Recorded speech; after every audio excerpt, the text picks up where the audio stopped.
اچھا آصف خان کہہ رہے ہیں آپ کا پروگرام کب ہوتا ہے؟ جی صرف اتوار کے دن ہمارا یہ پروگرام ہوتا ہے سوال جواب کا، باقی روزانہ رمضان میں تفسیر کا سلسلہ شروع ہے روزانہ ایک پارے کی 4:30 سے لے کر کے تقریباً آدھا پونا گھنٹہ، تو تفسیر کا سلسلہ صرف رمضان میں ہے 4:30 بجے ہے، اور جو یہ سوال جواب کا جو یہ سیشن ہمارا پروگرام ہے یہ صرف اتوار کے دن ہوتا ہے، رمضان میں 4 بجے ہو رہا ہے، اور رمضان کے علاوہ یہ عشاء کے بعد ہوتا ہے، کبھی مغرب کے بعد کبھی عشاء کے بعد میں۔ تو ہمارے یوٹیوب چینل کے کمیونٹی لائن میں آپ اتوار کو چیک کر لیا کریں کہ پروگرام آج کے دن کس ٹائم ہے، وہاں آپ چیک کر لیا کریں۔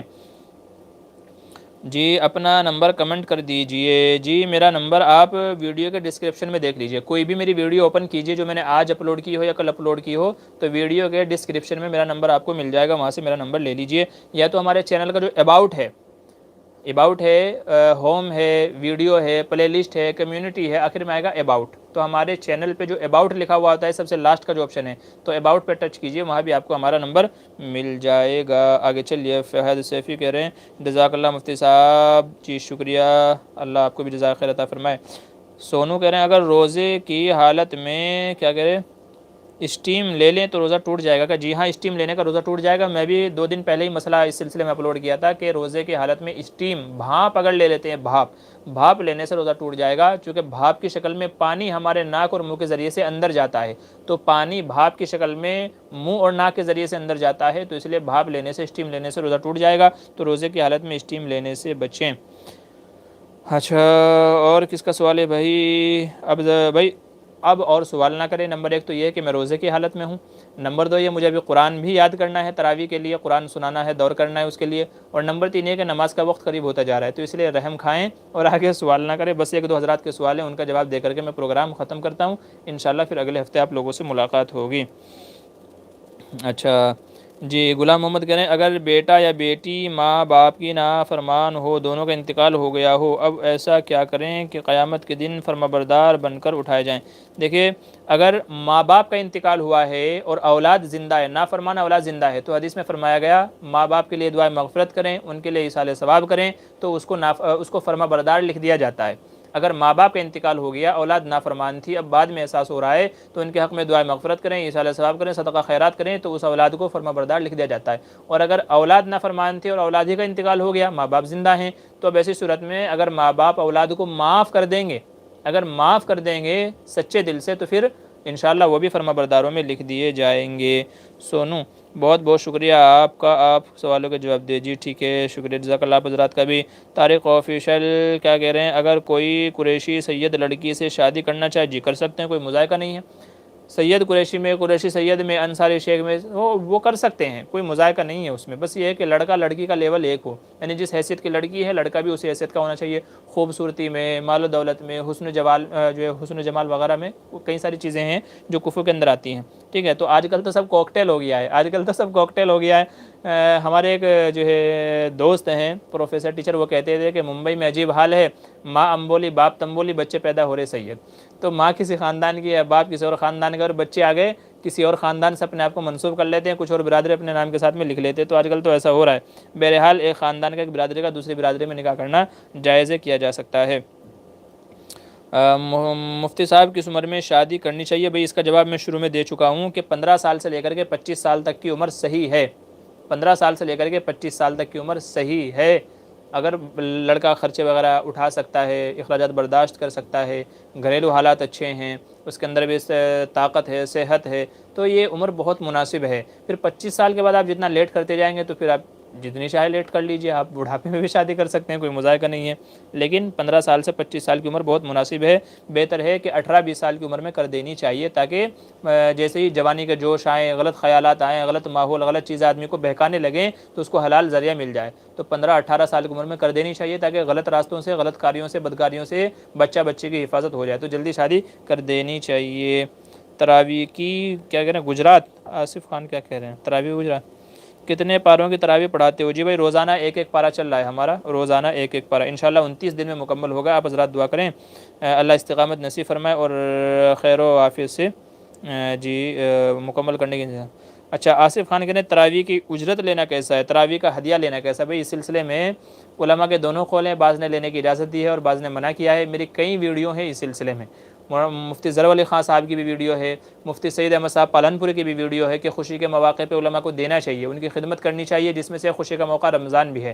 تو مفتی سعید صاحب سے بھی کہیں نہ کہیں کسی نہ کسی صورت میں جا کے اجازت ہے، مفتی ظفر علی خان صاحب نے تو واضح طور پہ اجازت دی ہے۔ مولانا الیاس گھمن ان کا بھی ایک وہ میں مسئلہ دیکھا تھا، ایک فتویٰ تھا ان کا، تو اس میں انہوں نے بھی اجازت دی ہے اس کی، خاص کر کے خلاصہ قرآن جو ان کا ہے، ایک خلاصہ قرآن کیا ہے اس نام سے ان کی ایک چھوٹی سی جو ایک کتاب چاہے، تو اس میں بھی انہوں نے لکھا ہے کہ اس طرح کے مواقع جب آتے ہیں تو علماء کی خدمت کرنی چاہیے۔ تو بہت سارے اکابر نے آج کے زمانے میں اس کی طرف اپنا رجحان بنایا ہے، بتایا ہے، اور دیکھیں تو میں بھی ایک گناہ اجازت ہی کی طرف ہوں کہ علماء کی خدمتیں کرنی چاہیے، اجازت لینی چاہیے۔ بہتر ہے کہ جو لوگ تراویح وغیرہ پڑھا رہے ہیں تو وہ ایک دو نماز کی بھی ذمہ داری لے لیں کہ وہ ایک دو نماز بھی پڑھائیں گے، اور ایسے ہی ساتھ میں تفسیر وغیرہ کرنے لگ جائیں، یا تو کم از کم ترجمہ ہی کرنے لگ جائیں، ٹھیک ہے، تاکہ اس کے ضمن میں آپ کا یہ لینا دینا کیا ہو جائے، جائز ہو جائے۔ تو بہرحال آپ تفصیلی مسئلے دیکھ لیجیے، اور ویڈیوز وغیرہ ہیں ایک آدھ اور آج کل انشاءاللہ اپلوڈ کروں گا تو اس میں آپ کو مزید وضاحت مل جائے گی۔ کوئی اور سوال نہ پوچھے؟ جی جی بالکل صحیح ہے، ٹھیک ہے، میں تراویح پڑھا رہا ہوں، دورے کی درخواست، جی انشاءاللہ ٹھیک ہے، چلیے اجازت دیجیے۔ اللہ تبارک و تعالیٰ سب لوگوں کی جائز تمناؤں کو، نیک خواہشات کو پورا فرمائے۔ اللہ تعالیٰ جو ہم نے مسائل پڑھے ہیں، سیکھے ہیں، ان کے مطابق عمل کی توفیق نصیب فرمائے۔ اللہ تعالیٰ سب کی جان کی، مال کی، عزت کی، آبرو کی حفاظت فرمائے۔ رمضان جیسے بابرکت مواقع ہم سب کو میسر فرمائے۔ انشاءاللہ پھر ملیں گے، سوال جواب کا یہ پروگرام اگلے ہفتے ہوگا، اس لیے آپ حضرات شریک کریں، اپنے دوستوں احباب کو بھی جوڑیں، تاکہ ان کے جو بھی سوال جواب ہوں ان کو ان کے سوالوں کے جواب مل جائیں۔ اور آپ سے جاتے جاتے ایک گزارش کہ ہمارے جو یوٹیوب چینل ہے یہ دین سے متعلق مسئلے مسائل سے ہے، اس کا صرف مقصد ہی یہ تھا کہ لوگوں تک زیادہ سے زیادہ دین کے مسائل پہنچائے جائیں۔